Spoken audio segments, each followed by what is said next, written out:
8 kilometers of black water stood on the roof of the descent pod, and Calamiric listened to it the way other people listened to weather.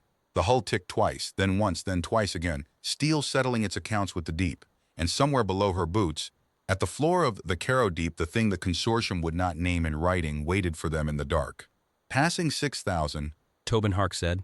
His voice came out one size too small for him. He was 23, broad through the shoulders, good with rigging and bad at hiding fear, and he was gripping the rail of the pod's jump seat hard enough to whiten his knuckles through the glove. Hull temp dropping, ballast nominal. Loosen your hands, Calla said without looking over. You'll want them working later. He loosened his hands. That was the thing about Tobin. He listened. The pod was called Cormorant, and it was older than Tobin, and Calla had ridden it down into 11 trenches on 6 worlds, which made her, by the standards of the licensed salvage registry, either the most experienced crush-a-depth master still breathing, or the slowest learner in human space. She was 54. Her hands were a map of cable burns. She had read the consortium's contract 3 times on the transit out, and the contract had been very specific about tonnage rates, claim shares, and liability, and very silent about the object itself. And that silence had told her more than the rest of the document put together. You did not pay a human dive master triple rate to come look at a rock. 7,000, Tobin said. The ticking of the hull had slowed, the way it always did when the steel finished arguing and accepted its situation. Outside the single viewport there was nothing. Not darkness. Darkness was a condition of air. This was the original black, the kind that had never once in the history of the moon been interrupted, and Cormorant's running lights bored a hole in it maybe 9 meters long and then gave up. The moon was called Maris, and it was a ball of ocean wrapped around a stone heart, third satellite of a gas giant whose storms painted the sky topside the color of an old bruise.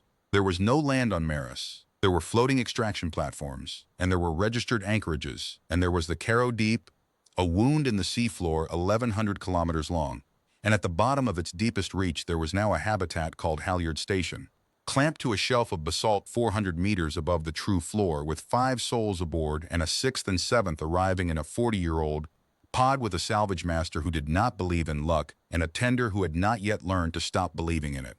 They really won't say what it is? Tobin asked. They said what it is. It's an object. That's a shape of not saying. That's the consortium's shape, Calla said. Get used to it. At 7,800 meters, Halyard's beacon resolved out of the black like a struck match seen across a field at night, and Calla took the stick herself for the approach. The station was a string of 6 pressure modules bolted along a steel spine, ringed with floodlights, trailing its umbilical up into the dark like a kite string to a surface relay barge 8 kilometers overhead. Standard deep survey lash-up. She had lived in 20 of them. Module by module, she read it as it grew in the viewport: hab, galley, lab, lockout bay, power, store, and found everything ordinary, and noted, in the practical ledger she kept behind her sternum, that ordinary was about to end. Because past the station, past the shelf, where the basalt sheared away and dropped the last 400 meters to the floor of the Caro Deep, the water was not empty. The station's biggest lamp, a 200-kilowatt searchlight rigged on the spine, was aimed down over the edge, and at the very end of its reach, at the limit where light became suggestion, something round sat on the bottom of the world and gave nothing back. Not a glint, not a shadow. A circle of absence, pale as bone and clean as a held breath. Is that? Tobin started. That's the object, Calla said, and put Cormorant on the docking cradle, and did not look at it again until she could do it properly. Provost Anather saw, met them inside the lock with the smell of recycled air and scorched dust, which was the smell of every deep station everywhere, and with a manner that had been pressed and folded like dress cloth. The provost was tall, gray-skinned, robed against the cold, with a banker's stillness and a long 4-fingered hand that she extended in the human style as if she had practiced it in a mirror. Behind her, the rest of Halyard's complement stood in the spine corridor in a row that was almost a receiving line and almost a wall. Master Mirek, the provost said, you were 2 days later than contracted. The brine layer at 2,000 was running sideways, Calla said. You can build the ocean. Where do you want my gear? A flicker crossed the provost's face, irritation or approval. With the Quarth, the 2 expressions shared a border, and she turned and named the others with a banker's economy. Dr. Seven Kia. Mission Xenology. Small amethyst in a thermal wrap, 6 pupils and 2 amber eyes, all 6 aimed at Calla with a brightness that was not exactly welcome. Engineer Ulick Sorn, Station Systems, a sorrel amphibious, his skin the gray-green of harbor water, gill seams stitched pale along his throat, a wrench worn at his belt the way other beings wore religious medals. Armsman Brack, Consortium Security. A Hearn, which meant a head taller than Tobin and half again as wide-plated forearms crossed, the consortium sigil branded on his shoulder guard, looking at the humans the way professional muscle looked at everything, as a problem sorted by weight. 5 of you, Calla said. 6 berths lit on the manifest. Surveyor Dan is no longer aboard. The provost dead, reassigned.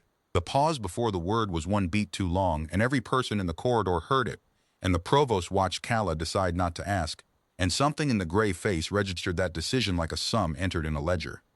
You will want food and 4 hours of rack, the provost said. You will get 2. The claim window is the matter. Our charter on this site expires in 19 days. If we have not registered a recovery or a verified assay by then, the site reverts to open tender, and the vast combine has a survey ship sitting on the surface relay right now like a gull on a pier post, waiting for us to fail. Then I'll skip the rack, Calla said. Show me what you've got, and then nobody talks to me for an hour while I read it. What they had was this. 14 months ago, a consortium mineral drone mapping the Caro floor had returned one anomalous frame. A sphere resting on the bottom at 8,200 meters. Diameter, 6.9 meters. Composition, unknown. The drone spectrometer had returned, in place of an elemental signature, a clean copy of its own calibration file, which the consortium's analysts had logged as instrument error. Albedo wrong, the object was pale, but it did not reflect light so much as decline it. There was no silt on it. There was silt on everything at 8,000 meters. The floor of the Caro was 100 centuries of soft gray snowfall, and the sphere sat in the middle of it bare as a fresh egg, in a circle of swept stone 11 meters across, as if the sea itself had agreed to keep that one circle clean. The consortium had done what consortiums did. It had told no one, bought the charter quietly, and built Halyard. And then it had spent 11 months learning that the object at the bottom of the Caro Deep did not permit itself to be studied, not by refusing but by answering every question with the questioner. Calla sat in the lab module with the survey logs scrolling past and felt the back of her neck go cold, one entry at a time. Active sonar, fired at the sphere from a drone at 30 meters. The return came back not as an echo of the sphere but as a recording of the drone's own engine. Note, pitch perfect, played back at it half a second late. LIDAR, returned the unit's own serial number, encoded in the scatter. A core sample lance driven against the surface at 2 tons of thrust. The lance came back with its own tip flattened and the sphere unmarked. And when the metallurgists sectioned the flattened tip, they found the deformation pattern was not the sphere's signature at all. It was the lance's, mirrored. The lance had, by every measurement they could make, struck itself. 11 months of instruments, and the consortium's complete knowledge of the object amounted to a single sentence, which Dr. Kaya had written at the bottom of the master file in a small, careful hand, and which the provost had ordered struck from the record, and which Ulik Sorn had quietly preserved in a backup partition, because engineers do not delete data. It only ever shows us ourselves. Calla read the sentence 3 times. Then she closed the file and sat in the lab's white light with her scarred hands flat on the table and noticed the thing she had been refusing to notice since the corridor. The station was too quiet for a crew of 5 who were 19 days from losing everything. There was no bickering. There was no music. The crew of Halyard moved through their own station like visitors at a funeral home, and they did not look out the viewports on the trench side, and not one of them, not once, in the whole briefing, had spoken about the object in a complete sentence if they could avoid it. These people are afraid, she thought. They've been afraid for months, and they sent up a contract for a human dive master with triple rates and no questions because whatever you're afraid of, you hire the species with the bad habit of going anyway. She found Tobin in the galley, eating like a man who had read none of the files, which he hadn't, because she hadn't let him yet. Suit check at 05, she told him. I'm going down to look at it. In the pod? In the suit. The pod's instruments lie down there. I want eyes. Across the galley, Ulik Sorn's wrench hand went still over his bowl for half a second, and the gill seams along his throat pulled tight, and he said nothing at all, which from an engineer was a paragraph. The crush suit was called an atmospheric shell, 1,100 kilos of cast alloy and joint fluid rated to 9,000 meters, and inside it a human being hung in a cradle of webbing and ran the limbs by wire, while the ocean leaned on the hull with the weight of a mountain. Range. Calla had logged 4,000 hours in shells. She ran her checks the way she always had, the order her first master had beaten into her 30 years ago on a wreck job in another ocean on. Another world, seals, scrubber, joints, comms, lights, lockout, and a flat 2 minutes with her eyes shut doing nothing but listening to her own breath. Because the gauges would tell her about the suit, but only the breath would tell her about the diver. Honest gauges, her old master used to say. The sea kills us first. Check your fear like you check your air. Know the reading. Write it down. Fear reading. Present. Normal range. She wrote it in the log. She always wrote it in the log. Most divers didn't, and some of those divers were still alive. Drop in 3, Ulix said over comms from the lockout bay board. His voice had the Sorel rasp water train vowels. Master Mirek. The floor crane will hold your tether at 400. Past the shelf lip, the wall is clean basalt to the bottom. Current is nothing. Visibility is nothing. The object is 200 meters south of the tether foot. A pause that was almost professional. The drones that went inside 30 meters of it came back with their logs rewritten. Not erased. Rewritten. Rewritten as what? As mirrors, Ulix said. Their telemetry came back as telemetry of the observer. You should assume that inside 30 meters, every instrument you carry will tell you about yourself. Then it'll be a short conversation, Kala said. I already know about myself. She believed that when she said it. Later, she would mark this hour in her memory the way you mark the last photograph of a city before the wave. Everything's still standing. Everyone's still sure. The lockout flooded. The deck hatch swung. Kala stepped off the edge of halyard's light into the original black and dropped down the wall of the Caro Deep with her lamps off, falling slow as ash, watching the depth gauge wind through 7,900, 8,000, 8,001, and the suit groaned around her in the key of strained steel, and her breath went in and out, 4 seconds and 4 seconds, the cadence of a woman doing arithmetic with her own pulse. At 8,200, her boots found the floor of the world, and silt rose around her shins like gray smoke and hung there unhurried in water that had never moved fast in its life. She turned south, switched her lamps on, and walked toward the object through a snowfall that had been falling since before her species had ships. It arrived in her lights all at once, the way large, quiet things do. One step, it was an ID at the edge of the beam, and the next it filled her faceplate. The sphere, 6.9 meters of pale nothing color, resting in its swept circle, with the silt of 10,000 years lapping at the circle's edge like a tide that had been told to wait. Up close, the surface was matte, no reflection at all, and that was its own wrongness because everything reflected something. Even charcoal gave back a ghost of a lamp. The sphere took her floodlights and returned to darkness with the light's exact shape. She stood at 40 meters and looked at the most studied object in consortium space and understood, in the first 10 seconds, why 11 months of science had come home empty. It wasn't that it gave no answers. It was that you could feel it preparing yours. Suit telemetry's gone strange, Tobin said in her ear, voice climbing. Kala, your biomid feed just, okay, your heartbeat is on my sonar screen. The active array. I'm pinging the object and the return is your heartbeat. Range to object, 41 meters, Kala said level. Outside the 30 line. It's reaching further from me than it did for the drones. A silence on the channel with several people's breath in it. Then, Dr. Kaya's voice. 6 pupils worth of focus packed into a wire. Master Mirek, that should not. The response radius has been stable at 30 meters for 11 months. Does not vary. It just varied. Then it is varying for you. Kala stood in the snowfall dark, with a mountain of ocean on her shoulders and her own heartbeat coming back at her, off a thing older than the silt, and she did what she was being paid triple rates to do. She took a step closer. The sphere did nothing, the way a closed door does nothing. 35 meters, her lamp beams bent. Not visibly, the water did not shimmer, but the light landing on the sphere's surface arrived as the silhouette of her own suit. A woman-shaped shadow 1,100 kilos heavy, printed on the pale curve in light instead of dark. She was looking at an image of herself rendered as a hole in her own floodlights. Tell me you're getting this on camera, she said. Camera's getting it, Tobin said, hushed. Kala, the camera, when I pan the camera, the image doesn't pan. Whoever's watching the feed sees themselves. I'm seeing me. Station feed, Kaya says she's seeing her. Same camera. Same moment. Recording it all? Recording, yes. Good, Kala said. Then we just learned more in 4 minutes than the drones learned in 11 months. It doesn't show you a trick. It shows you the observer, each observer, simultaneously. She paused, watching her own silhouette stand still on the curve of the impossible. It's not a recording device, and it's not a weapon. It's a mirror that doesn't use light. Mirrors are passive, Kai said. Passive objects do not select. It is selecting. That requires, that is, processing, sensing, discrimination of observers. Yes, Kala said. You are saying it is aware. I'm saying it's awake, Kala said. And it's been awake down here, with nothing to look at, for longer than any of our species has had a name. She took one more step and stopped because of the wrecks. Her lamps had been on the sphere. Now this close, the spill of them reached past it, and the floor of the Caro Deep stopped being empty, shapes. Beyond the swept circle, arranged around the sphere in a wide broken ring, half drowned in 10,000 years of silt, hulls. A dozen at least within her light, and the suggestion of more beyond, a graveyard radius of dead machines from no catalog she knew.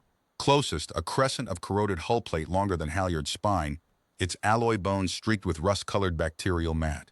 Further, something that had been a pressure vessel before its whole crown folded inward like a punched cheek. A lattice mast.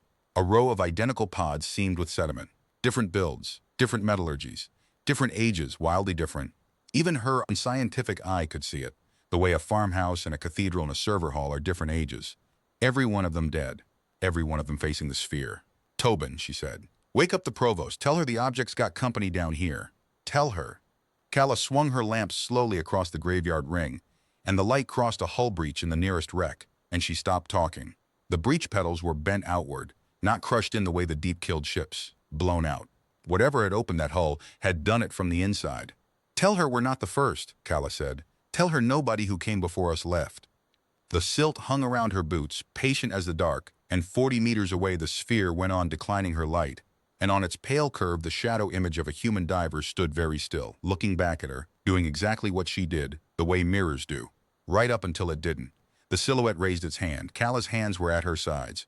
Her breath went 4 seconds in, and did not come out on the count, and in her ear Tobin was saying something with her name in it, and on the curve of the sphere the printed shadow of herself held its hand up, palm open, in the oldest gesture there is. Hello, or stop, or wait, depending entirely on what the one watching brought down with them. And then the image was a plain silhouette again, matching her, faithful as glass. In the suit log, where 30 years of habit kept her hand moving even then, Calamirek wrote, "Fear reading, high, log, proceeding." It was the most human sentence ever carried to the bottom of the Caro Deep, and 8,000 meters above her, fate, which had been reading over her shoulder her whole life, turned the page. The debrief lasted 4 hours and aged everyone in the room by a season. Calla stood at the head of the lab table, still smelling of suit fluid, and ran the footage twice, the silhouette, the heartbeat sonar, the rec ring, the raised hand. The second time through, she watched the crew instead of the screen because crews were instruments too, and she had spent 30 years learning to read them. Dr. Kaya leaned in. All 6 pupils dilated, her small hands gripping the table edge, and what was on her face was not fear. It was hunger, the kind that had a career attached. Ulick Sorn leaned back, away from the screen, the full distance the bolted bench allowed, and his inner eyelids stayed half-drawn the whole playback, like a man watching surgery on someone he knew. Armsman Brack did not watch the sphere at all. He watched the Rex, plate forearms crossed, and at the image of the outward bent breech, his jaw shifted. Once, the way a soldier's does when terrain stops being scenery and becomes a brief. And Provost Anath Orsa watched the timestamp the whole time. The claim clock running down in the frame's corner, eating the only number she seemed able to feel. An anomalous render artifact, the provost said, when the hand rose on the screen for the second time. Compression error in the suit feed. 3 feeds, Tobin said. It's on all 3 recorders. I checksummed them. Then a synchronized artifact.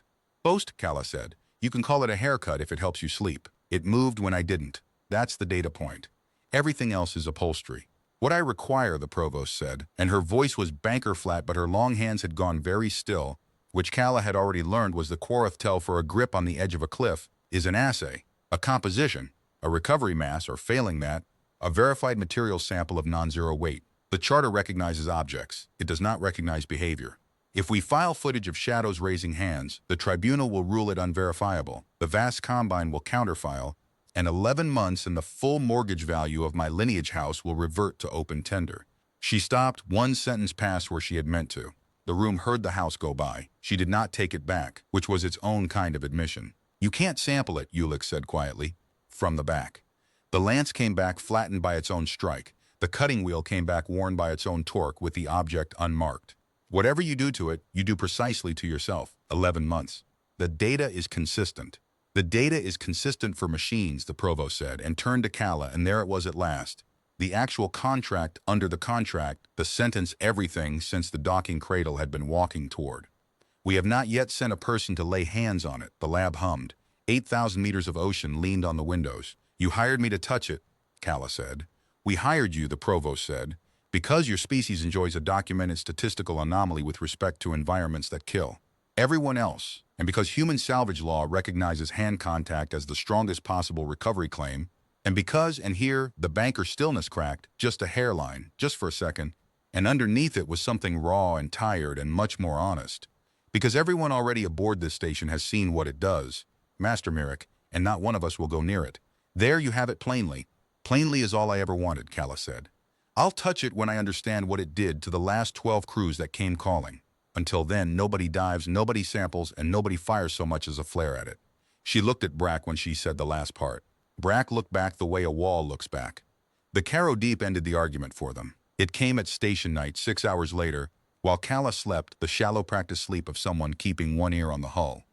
A sound arrived through the steel before any alarm, a long, descending groan from the north, deep as a planet clearing its throat, and her body was out of the rack and braced in the frame of her berth before.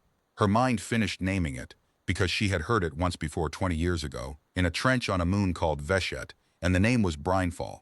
High on the trench walls of Maris, the cold, concentrated brine of the upper layers gathered in basins, ton upon ton of water heavier than water, and once in a long while a basin lip failed and the whole reservoir let go down the wall at once. An avalanche that was also a flood, a waterfall under the sea, indistinguishable from the wrath of something offended.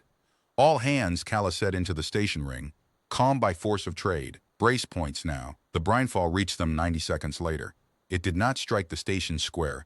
The shelf shielded the modules from the main cascade, but the margin of it walloped halyard like the flat of a god's hand, and the spine rang, and the lights dropped to amber, and through the trench-side ports, Calla watched the searchlight beam fill with a boiling gray wall of silt that swallowed the light whole. The deck heaved twice. Somewhere aft, metal struck metal with a sound like a dropped cathedral bell. Then the long roar faded south down the deep, diminishing, magnificent, indifferent, and Halyard Station hung in a fog of stirred centuries with its alarms singing rounds, and Ulick Sorn's voice came up the ring from the power module saying the words that sealed the bottle. "Umbilical's gone," he said. "Sheared at the 400 mast. We have no relay, no surface voice, no data line. And the cradle, a pause of breath. The rasp gone thin. The cascade margin caught the docking cradle. Cormorant's ballast manifold is crushed. She holds pressure. She does not hold trim. Nobody is riding her up 8 kilometers sideways. Topside will miss our check-in in 10 hours, Tobin said. They'll send the standby pod, right? They'll send it. Into a trench that just demonstrated live brinefall conditions, Calla said, with a storm season opening topside. They'll send it when the basins read stable. That's procedure, and their procedure is correct, and you'd write the same one. She looked around the spine corridor at 5 faces and gave them the number straight, because crews died of softened numbers. We assume 14 days minimum on our own stores and our own power. We have 11 days of margin on the scrubber stacks if nothing else breaks. So nothing else breaks. Questions. There were no questions. There was only, very faintly from the trench side of the station, transmitted through 800 meters of water. And the patience of a thing that had waited out civilizations. The feeling, she would not have written it in any log but her own, of being watched by something that had just seen the door close behind its guests. The first voice came the next station morning. Tobin was alone in the galley running inventory when the ring speaker above the hatch clicked on by itself and said, in Tobin's own voice, perfectly gently, "You shouldn't have come down here, Tobe." He dropped a ration tray. The speaker clicked off. By the time Calla arrived, he was standing very straight with the tray's contents around his boots, and he made his report like a tender, time, location, exact words, and only at the end did his voice fail him, because, as he said, the speaker hadn't called him Tobin. "Nobody on this station calls me Tobe," he said. "My mother calls me Tobe. Nobody here knew that." "Something here knows it now," Calla said. Ulix tore the galley ring apart with the focus of a man grateful for a task. The speaker had received no signal. The line logs were clean. The diaphragm had simply moved, as if the air itself had been borrowed. He resealed the panel, ran a station-wide diagnostic, and found all systems nominal, and said all systems nominal out loud in a voice that made it clear he knew exactly how much that sentence was now. Worth. By the second day, the voices had a schedule. Always to a crew member alone. Always the listener's own voice, or a voice the listener loved. Never a stranger's, never a threat. The provost, alone in her quarters, heard her own father's cadence, reciting the foreclosure schedule of her lineage house, item by item, with the dates right. Dr. Kaya heard her own conference keynote, the famous one, the career-making one, about the Tassane site, played back with one sentence in the middle replaced by a sentence that was true. Ulix heard tide bells, just tide bells. The harbor kind, the kind that had rung over his hatch city on Cyrilholm before the seawall failed, and Calla found him sitting in the power module with his wrench in both hands listening to them with his inner lids closed, and he said, "It isn't mocking me, Master Mirek. That is the thing I cannot make the others understand. They are the right bells. It is the 11th month pattern. It is kind, the way it does it, and that frightened the crew more than any threat could have when it got around." Brack heard nothing. Brack reported hearing nothing 3 days running with his arms crossed, daring the station to call him a liar. The screens were worse than the speakers. Any glass aboard with an image on it had become, within line of sight of the trench-side ports, occasionally unreliable. A nav repeater would flicker, and for a second or two the watcher saw not telemetry but themselves, not a reflection, but footage that did not exist. Themselves from behind, themselves years younger, themselves in rooms 8 kilometers and 40 years away. Kaya took to wearing a recorder on her collar and aimed it at every event, and the recordings, played back, showed only the proper telemetry, every time. The images were not in the glass. They were in the seeing. "It is not transmitting," she said on the 4th night in the lab, to the whole crew, with the manic precision of a scientist who has stopped sleeping. "Do you understand? There is no signal. There is nothing to shield against, nothing to jam. It is operating directly on the—" she gestured at her own amber eyes. All 6 pupils blown wide, on the instrument, on the observer. "The station systems are incidental, furniture. We are the medium it writes on. The response radius was never 30 meters. 30 meters is simply where it bothered to begin." "Then what's the range now?" Tobin asked. Kaya laughed, one note, not entirely sane. "What's the range of a mirror, boy, as far as anything looks at it?" "Enough," the provost said, but the word had no floor under it anymore. Kala let the room empty and stayed, and did the thing she had been doing every night since the brine fall. She opened her dive log and wrote the fear reading and the facts. In plain hand, in order because order was a rope and she intended to keep hold of it. Day 5. No voices addressed 2 people at once. No voices lied. That's the part nobody will say at the table. The foreclosure dates were right. Kaya's replaced sentence was true. I watched her face when she heard it. Whatever it said, it was true, and she's known it for years. The bells were the right bells. It speaks to each of us in our own material, and it has not once invented anything. It doesn't make things up. It gives back what's already in the room. The lance struck itself, the torch wore itself, the sonar heard the drone, the screens show the watcher. The voices say what we carry. Every event since the first frame 14 months ago is one event repeated. The thing returns what arrives. So the question isn't what it is, the question is what we are walking toward it. She sat with that sentence a long while. In the amber nightlight of the lab, while the station ticked and settled around her, and 5 other heartbeats moved through the modules, each locked in a private conversation with the bottom of the world. Then she wrote one more line and racked the log. "Tomorrow, the Rex. Before we decide anything about the mirror, we read what happened to everyone else who looked in it." The graveyard ring told its story slowly, in the cold grammar of bent metal, and Kala read it from inside the crush suit with Tobin flying a tethered camera drone at her shoulder, and what it said was worse and stranger and sadder than any monster could have been. The nearest wreck, the great crescent of Hull, had been a warship. That much survived translation across whatever gulf of time. Her weapons were still aboard. They had been fired. Every cell and emitter spent, the magazine racks empty, the launch rails scarred with use, and every wound on her, every breach and burn and shear mapped. Tobin overlaid the imagery on the 3rd pass, and the lab confirmed it at station, to her own batteries. Bearing for bearing, yield for yield, she had not been defeated by the sphere. She had unloaded her full armament at it, and the full armament had arrived home, and the ship had fought herself to the death and lost. The pressure vessel with the punched-in crown had been a research platform, and the instrument that killed it was its own seismic charge. Logged, they found the firing record, fossilized in a crystalline data lattice Kai managed to coax half alive, as a final desperate attempt to crack the object open after 2 years of failed study. Charge out, charge back, crown punched, crew lost. The lattice held no panic in its last entries. It held procedure and confidence, and a commander of some lost species noting that this yield would certainly be sufficient. 12 wrecks within drone range. 9 showed the pattern plain. Every fatal wound self-made, mirrored, returned with a bookkeeper's exactness. 2 were too far gone to read. And 1, the oldest, the deepest in the silt, a long low hull of ceramic bones from an age Kaya, refused to put a number to with her name attached. 1 had no wounds at all, no breach, no burns, hatches open, cradles empty, racked and orderly, stores sealed. The ship had been left, not lost, abandoned at the bottom of the Caro Deep in good order, as if her crew had walked out onto the silt one day all together and gone somewhere, and the somewhere was 200 meters away in the middle of a swept circle, and none of them had ever come back to switch off the lights. "They went to it," Tobin said over the channel, hushed, the drone hanging above the open hatches like a gull over an empty boat. "Whoever they were, they didn't fight it and they didn't run. They parked and they went to it. And it kept them," Brack said, from station flat as dropped iron. It was the first sentence he had volunteered in 2 days, and the channel went quiet, because no one could decide if it was wrong. That night the sphere stopped waiting. Every screen on Halyard Station, all of them, all at once, in front of every crew member, wherever they stood, the galley, the lab, the power module, the provost's quarters, lit with the same image for 1 full second. Not private this time. Shared, they compared accounts afterwards, shaking, and the accounts agreed to the smallest detail, which had never happened before, and which Kaya said, white-knuckled, changed the entire taxonomy of the phenomenon. The image was the swept circle seen from above, the sphere at its center, and around the sphere, printed in the ancient silt, arranged with the even spacing of numbers on a dial, footprints, hundreds of footprints, dozens of shapes of feet, boots and pads and claws and things with no name, deep prints and faint ones, a clock face of every pilgrim species the Caro Deep had ever swallowed, all of them facing inward, all of them ending at the circle's edge. And then the screens went dark, and in the darkness of every screen at once, in 6 private voices that each listener owned, the station said one word, "Come."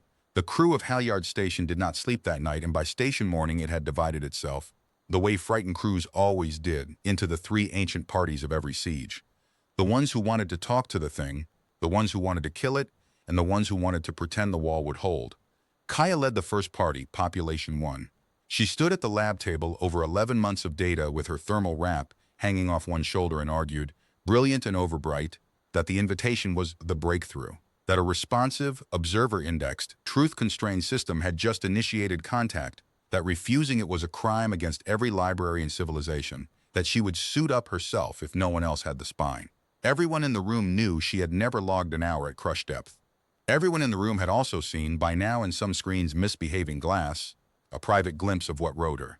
The Tassane site, the famous find, the keynote with one sentence quietly corrected. Whatever she had falsified there, half her hunger now was to be first at a true thing. The sphere had read her like a manifest and roused her with one edited line. Brack led the second party, and the second party was also Population 1, but it was the party with the armory codes. "You are all describing a breached perimeter," he said. He said it standing, plated arms uncrossed at last, and his voice was not angry. It was operational, which was worse.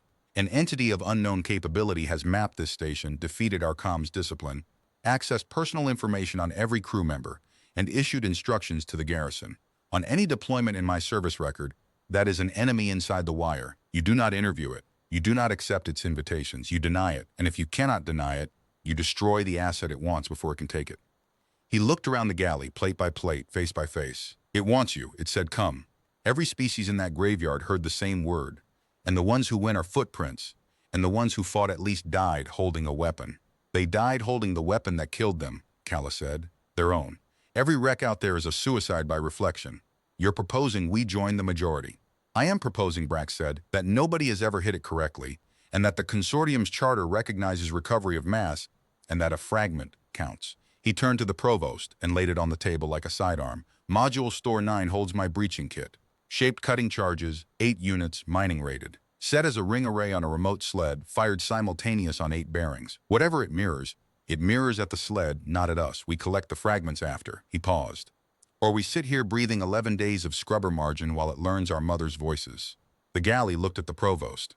For 4 days, Aneth Orsa had been growing quieter and stiller in the way of a structure carrying past its rating, and Kala had watched the load arrive in increments. The umbilical gone, the claim clock running, the foreclosure schedule recited at her each night, item by item in her father's cadence by a voice that never lied. The provost's lineage house, Kala had gathered the shape of it from Ulix in the power module. The way crews always learned everything was not money. It was 200 years of name. The Quorith did not bankrupt as individuals. They bankrupted as bloodlines, all at once, backward and forward through time, ancestors' tombs deconsecrated for arrears. Aneth Ursa had bet all of it, every buried grandmother, on a drone's single anomalous frame. Master Merrick says no charges, the provost said at last.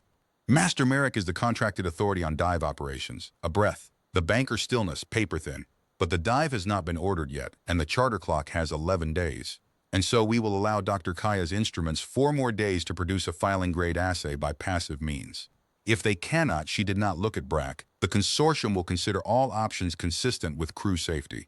It was the kind of sentence that decided nothing, and therefore decided everything, and every person in the galley heard the gate unlatch in it. Kala went to find Ulix, because in 30 years of stations she had learned that when command went ambiguous, you went and counted what the quiet, competent ones were counting. She found him in the power module with a slate of numbers, and the numbers were not reassuring. and he walked her through them with the steadiness of an engineer who has already done his being afraid in private. The brinefall had silted the heat exchanger intakes. He was cycling them clean, but station power was running at 4/5 and would degrade. The scrubber stacks were honest at 11 days, 10 with margin shaved. Cormorant could be made to hold trim, he thought, with the manifold cannibalized from the station's ballast spares, a job of perhaps 6 days with 2 pairs of hands, and Calla assigned Tobin to it on the spot and felt, for the first time since the umbilical sheared, the small, mean comfort of a plan with rivets in it. Then Ulix put the slate down and said, "May I show you a thing I have not put in the log?" The thing was a waveform. He had been recording on his own time, with a hydrophone of his own building, hung off the trench-side spine aimed at nothing, an engineer's habit, ears on the water. And on the night of the brine fall, 90 seconds before the basin lip failed, before any seismic pickup twitched, the hydrophone had caught a sound from the direction of the swept circle. A single pure tone, 3 seconds, in a band so low the steel had carried it as feeling rather than noise. "It is the same frequency," Ulix said, "as the resonant note of the basin shelf that failed. The exact frequency. I have run it 9 times. Calla stood very still. "You're telling me it called the brine fall down. It cut the umbilical. It sealed us in with it."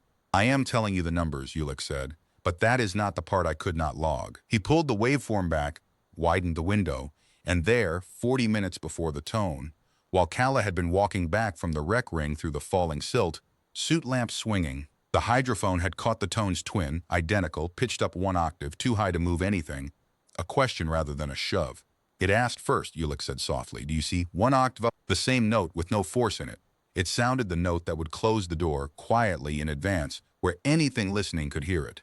And nothing aboard was listening, because nothing aboard listens, we measure. And so, he spread his gray-green hands. It asked the room, and the room said nothing, and it closed the door. "That is not an attack, Master Myrek. On Cyrilholm, when the tide bells ring the 11th month pattern, it means the harbor gates will shut at dusk, and everyone hears it, and everyone who stays inside after dusk has chosen to stay. It is not imprisonment if the bell was rung. It is an invitation with a deadline. And the part you couldn't log?" The gill seams along his throat worked. "That I am glad," he said. "That something finally rang a bell I was too slow to hear and shut me in with the truth, because I have spent 9 years arranging never to be alone with it."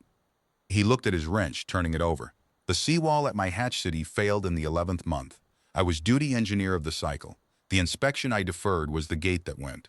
406 names. I have told every review board it was the storm, and every board agreed, because the storm was real and the metal was old and no single deferral kills a city. And every night since, some part of me has been standing in front of that gate, and now there is a thing at the bottom of this trench that stands me in front of it, whether I consent or not, and it plays me the bells, and the bells are not an accusation. They are the sound of before, when everything could still be otherwise. It gives me back the moment when I was still the one who could choose." He set the wrench down. "The others think it is haunting us, Master Myrek. It is not haunting us. It is holding up the glass and waiting to see what each of us does with our own face. And I think it has been waiting a very long time. And I think the footprints are everyone who understood that too late, after their ships were already bleeding. And I think," his inner lids closed, slow, "I think we should be very careful which of us touches it first, because it will believe us. Whoever touches it, it will take that one as the answer." Calla wrote it all in her log that night, every word she could recover, and under it she wrote her own entry. And her hand was steady because she made it be. Fear reading, high and holding new data. It asks before it acts. It returned the lance's blow. The torches will wear the warship's broadside, but it rang a bell before it sealed the door. Everything it reflects arrives exactly as sent. Force for force, truth for truth, question for question. Nobody yet has sent it anything but instruments and weapons and want. Kaya's 4 days lasted too. On the second one, the lab's passive arrays, 11 months mute, returned to reading. One reading, clean, unambiguous. The assay the whole expedition had bled for. Composition, mass density profile, and elemental signature like nothing in any registry. Exactly the kind of result that filed a charter and saved a bloodline. Kai checksummed it, wept over it without noticing, transmitted it to the provost's slate. Then she ran the verification pass, because she was, under everything, a real scientist, and the verification pass showed her what it was. The assay was her own. Her falsified Tessane filing, the famous one, the career one, reformatted, reskinned to fit the sphere, every fabricated decimal faithfully reproduced. The thing at the bottom of the trench had handed her back her own forgery, dressed for this object, and waited to see if she would file it twice. She came apart in the lab, quietly, in front of all 6 of Kala's accumulated years of watching people meet themselves. And Kala sat with her and did not say it's all right, because it wasn't, and lying to a person being mirrored seemed to her by then a genuinely dangerous act. It knew I would check, Kaya said finally, wrung out her 6 pupils tiny. Do you understand? It built the temptation with the flaw in it. If I were going to file false again, I would never have run the pass. It gave the forgery to the version of me that verifies. She laughed ragged. It grated me, Master Mirek. 11 years of colleagues never caught it, and a ball of nothing at the bottom of a dead moon's ocean caught it from 200 meters through the hull, and its only comment was to ask whether I'd do it again. She looked up. I'm not going to file it. I know, Kala said. It knows to, Kaya said, and shivered. That's the unbearable part. Not being seen through, being anticipated. That night, Kala ran the only experiment of the entire expedition that was hers from first principle to final reading, and she ran it without telling the provost, because the provost would have priced it, and pricing it would have poisoned it. 14 months of data said the object returned what arrived, thrust for thrust, signal for signal, want for want. Every arrival logged in the record had been an instrument, a weapon, or a question with a fee attached. Nobody, she went back through all 11 months of consortium logs to be sure, and then back through the fossilized lattice records of the wrecks for good measure.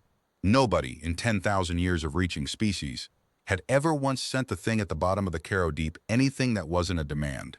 So at station night, with Tobin flying the tether winch and sworn to a tender's silence, she loaded the survey drone with no instruments at all. She stripped the sonar, the LiDAR, the sampler arm, everything that asked, and in the empty payload cradle, she strapped the one object aboard Halyard Station that had never asked anything of anyone, her dive log, the real one. 30 years of fear readings in her own hand, the Veshed entry included, the worst pages dog-eared from rereading. A true account freely sent, nothing wanted back. For the record, Tobin said, watching the drone's lights sink off the shelf into the black, if keeps the log, you've just donated 30 years of evidence to a rock. If it keeps the log it reads, Kala said, that'd be worth 30 years of evidence. Fly. The drone settled to the silt at the circle's edge, beyond the 30-meter line, and hung there with its running lights on and its cradle open like an offering bowl. And for 6 hours nothing happened at all.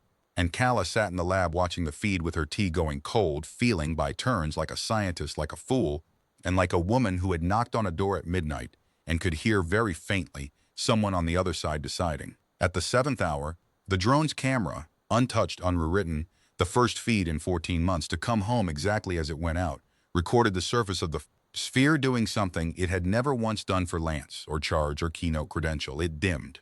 All over evenly, the pale nothing color folding down into something softer, the way a lamp is turned low in a sick room. Turned low. Kala would write later, the way you dim a light to read by longer. It stayed that way for 11 minutes. Then it brightened again, and the drone's cradle was empty. The log was gone. In its place, when the drone rose into the lockout bay, and they unsealed the cradle with the whole crew crowded into the bay because secrets aboard Halyard had a half-life of minutes now, there was a single sheet of something that was not paper and not metal, and weighed nothing honest scales could agree on, and on it, in handwriting that 5 separate forensic systems later confirmed was Kala Myrick's own. Her exact hand, the pressure and slant of a woman writing at depth in a cold suit. There was one line. Fear reading, present 10,000 years, logged. Thank you for the lamp. Nobody in the lockout bay spoke for a long time. It was Ulix who finally broke the silence, in the small voice of an engineer reading a number he had hoped and feared to find, the gill seams tight along his throat. It keeps a log. He looked around at them. Do you understand what arrived just now? It has fear, and it writes the reading down, and no one ever taught it that. It learned it tonight from her hand in 6 hours, the way it learns everything.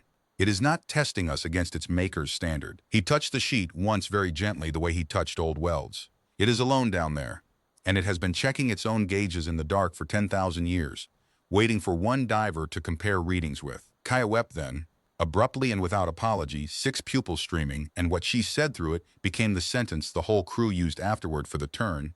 The hinge of the entire siege, the night dread began its long conversion into something none of them had a name for yet. We thought it was the examiner, she said. Sweet stars, it's the other one in the water.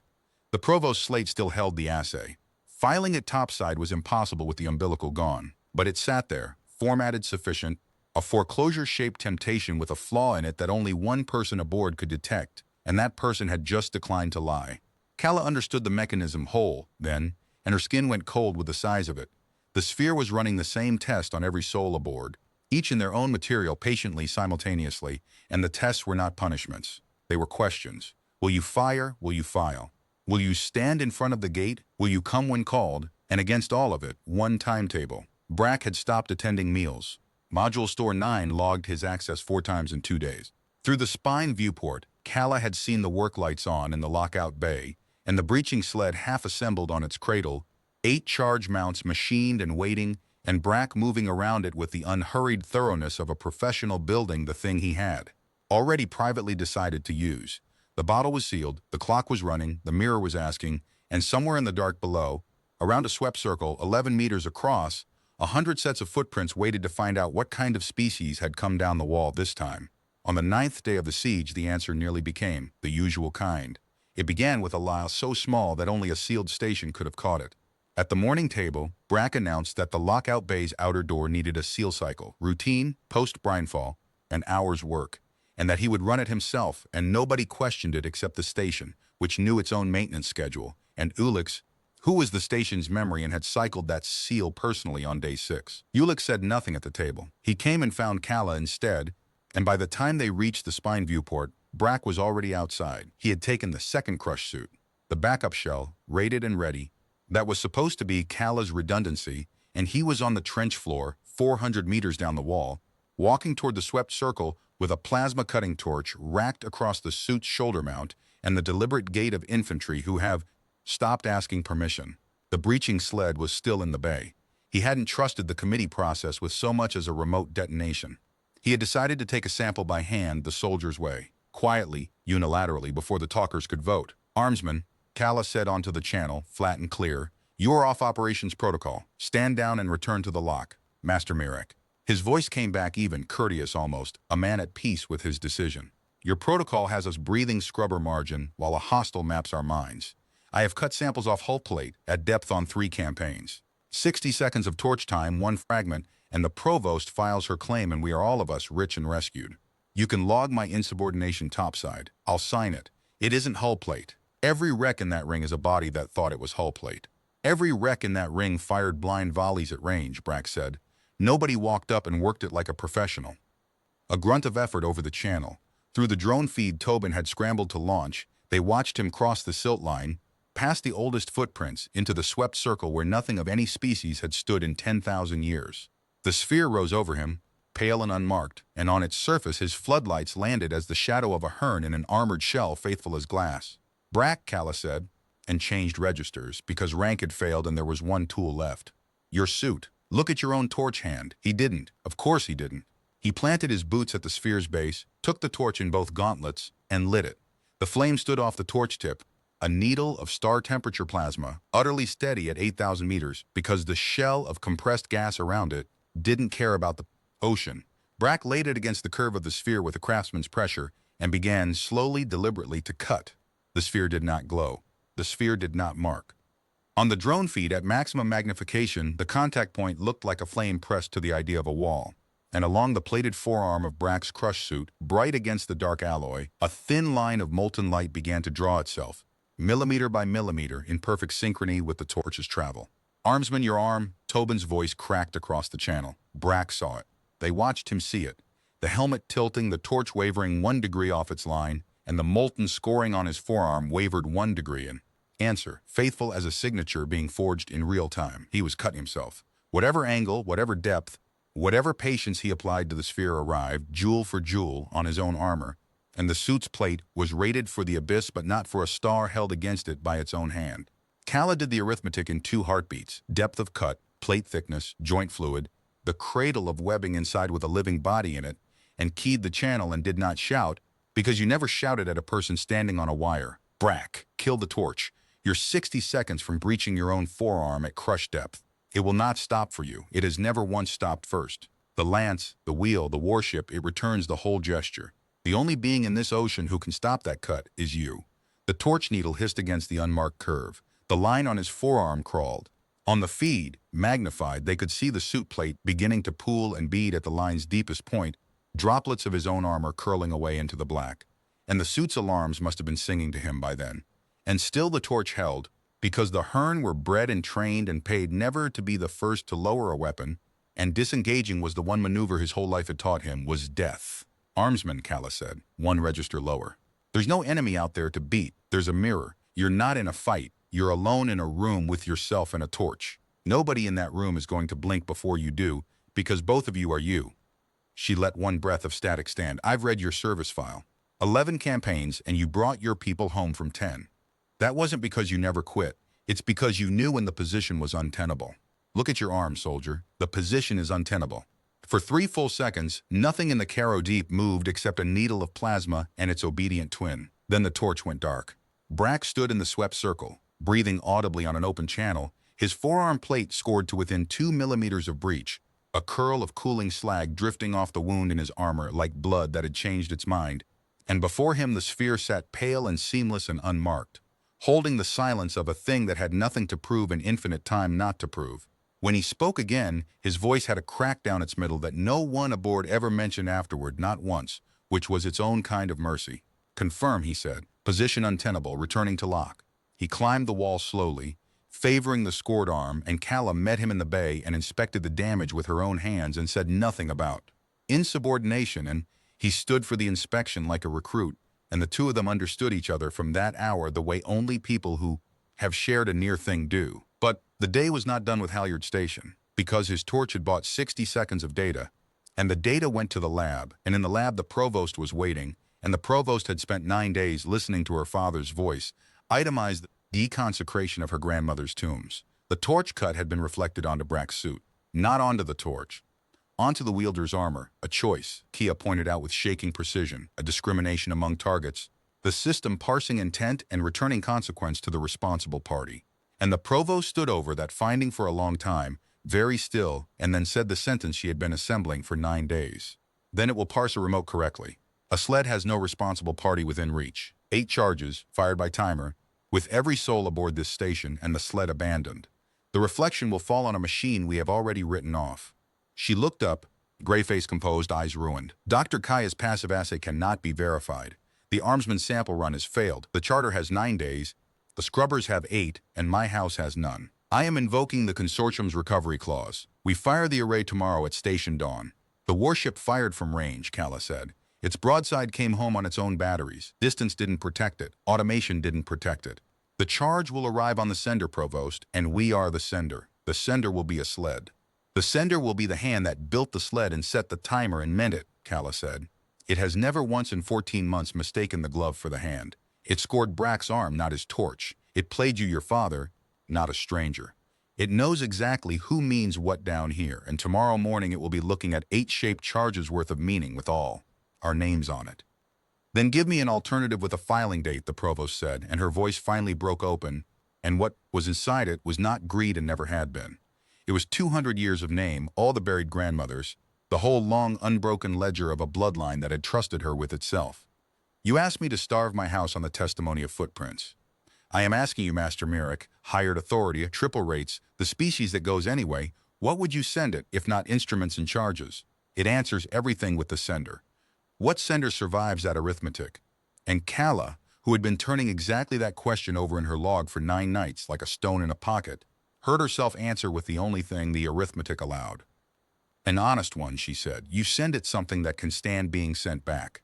The lab was quiet. The provost looked at her, and Kaya looked at her, and in the hatchway Ulix had gone still with his wrench in his hand. At Station Dawn, the provost said slowly, you mean to walk into that circle yourself? I mean to do what every species in that graveyard was too well armed to try, Kala said. It asked one question, over and over, in lances and torches and voices and bells. What are you that comes here? Everyone before us answered with what they had, hulls, charges, credentials, want. And it gave every answer back at full yield. And the answer sank them, because nobody's arsenal can survive meeting itself. She closed her log and stood. I'm going to go down there and answer with what I am, all of it, out loud. And we're going to find out what it does with the sender who isn't pretending to be anything else. It will reflect you, Kaya whispered. Whatever you bring, it returns at full yield. That is the one law it has. I know, Kala said. I'm counting on it. Nobody slept on the last night, and the station, as if it knew, kept every screen dark and every speaker silent. The first quiet night in 9, the way the sea goes flat before weather. Kala spent it doing what she had done before every deep dive of her life. She serviced her suit with her own hands, seals, scrubber, joints, comms, lights, lockout. And then she sat in the empty galley with her log and a mug of the station's terrible tea and balanced her accounts. She wrote for 3 hours. Not fear readings this time. The other ledger, the one every diver carried and almost no one ever audited. The inventory of what she was bringing to the circle. The wreck off Veshet, where she had called the lift early, and the numbers had said the hull would hold, and the numbers had been hers and wrong, and the salvage had come up and the second diver hadn't. The license review where she had let her master's old logbook take a discrepancy that belonged to her count. The decades of being the best one down, and the exact, carefully unexamined weight of how much she had needed that, needed the depth rating and the triple rates and the reputation for going anyway, needed to be the kind of person trenches couldn't refuse, because somewhere above 8,000 meters in the daylight world of harbors and pensions, she had never quite learned how to be anybody at all. The pride, the vanity of fearlessness which was its own forgery, filed annually, never audited. Tobin, whom she had taken on because he was good, and also, the log said now in her own steady hand, because he listened to her the way nobody on the surface ever had, and a follower was the most flattering mirror there was, until you met a real one. She wrote it all plainly in order, the way she had been taught to log fear. Know the reading, write it down, don't flinch from the number. At the bottom she wrote, account current, diver ready, and 8,200 meters down, alone in the oldest dark there was, something that had waited through the rise and fall of 100 reaching species, that had asked its one patient question of warships and committees and torches and never once been answered. Felt in whatever way a mirror feels, the approach of a creature that audited itself. At station dawn, the lock flooded, and Calamiric went down the wall. The whole station rode down with her, in the way that mattered. Every feed lived, every soul at a screen, and for once, nobody's glass misbehaved. The sphere had cleared the channel. Whatever happened in the circle this morning, it intended the witnesses to see it straight. She crossed the floor through the hanging silt with her lamps low, past the warship that had fought herself to death, past the platform that had punched high in its own crown, past the long ceramic hull that had been left in good order by a crew who never came back, and she stopped at the edge of the swept circle, where 10,000 years of footprints ended in a tide line of last steps. There was one set she hadn't seen from range, newer than all the rest, pressed sharp into the silt rim, not yet softened by the slow snowfall, months old no more, six-toed, narrow-heeled, a consortium-issue boot tread. Provost, Calla said, level, on the open channel. Surveyor Dan was reassigned where exactly? Silence with breath in it. Then, because the time for ledgers was over and everyone aboard knew it, Dan came down in the backup shell 4 months ago, the provost said. Against orders, he stood where you are standing for 11 minutes. Then he climbed back up, and he did not speak on the ascent, and he has not spoken since. Not one word. He is in a consortium care ward topside. The file is sealed. I am paused, the sound of a person setting down a carried thing. I am sorry. You were entitled to know what the circle did to the last one who entered it. He didn't enter it, Calla said. She was looking at the prints. The six-toed tread came up the silt line, stopped a half stride short of the swept stone, stood. 11 minutes of stood. The prints pressed deep and turned away. Every footprint in the great clock face ring she saw now told one of the same 2 stories. Some walked to the line and crossed, and were never recorded leaving. And some walked to the line and stood and turned and went back to their ships, and their ships were the wrecks. Dan had looked at whatever the sphere showed a person at arm's length, and he had flinched, and the flinch had cost him every word he had.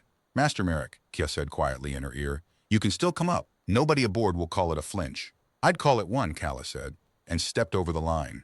The silt stopped at the boundary like a held breath, and her boots rang on stones scoured clean by 10 millennia of nothing. And the sphere stood over her, 6.9 meters of pale refusal, close enough now to touch, and on its curve her own shadow stood printed in light, 1 suit length, tall and faithful.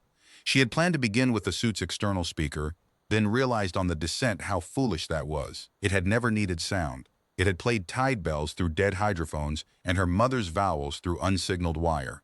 It read the sender, not the message. So she stood with her gauntlets open at her sides, in the posture her trade reserved for surfacing into a hearing, and she began the way her log began, out loud anyway, because saying it out loud was for her, and the saying was the sending. My name is Calamiric, she said. Salvage master, human, 54 years old, 4,000 suit hours. I came down here under contract to take a piece of you, and you should know that first, because it was true and I signed it. The shadow on the curve did not move. The ocean leaned on her hull. She kept her breath at 4 and 4, and gave it the rest in order, the way she had written it at the galley table. The Vachette lift and the second diver. The logbook discrepancy she had let an old man carry. The vanity of fearlessness filed annually, never audited. The boy upstairs she had taken on partly because he listened, and what it meant that she had needed that. The decades of being the one thing, the one who goes anyway, because she had never learned to be anything else, anywhere shallower.